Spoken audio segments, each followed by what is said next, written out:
So who sets the closing date?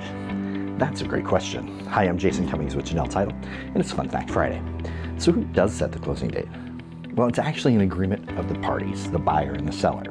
When the buyer writes their original purchase offer, they're going to put a closing date in there that works for them. Once the offer is submitted, the seller will have an opportunity to either accept that closing date or counter to a different one. Once agreed to, everybody moves forward. Now, one thing to note, just because the contract has a specific closing date in it doesn't always mean that that's the date the property is going to close. Typically it is. However, there are a number of different circumstances and things that can happen throughout a real estate transaction that can cause the closing date to be delayed. If that happens, the closing date would be changed via an addendum, and both parties would need to agree to it. So, at the end of the day, the closing date is decided between the buyer and the seller.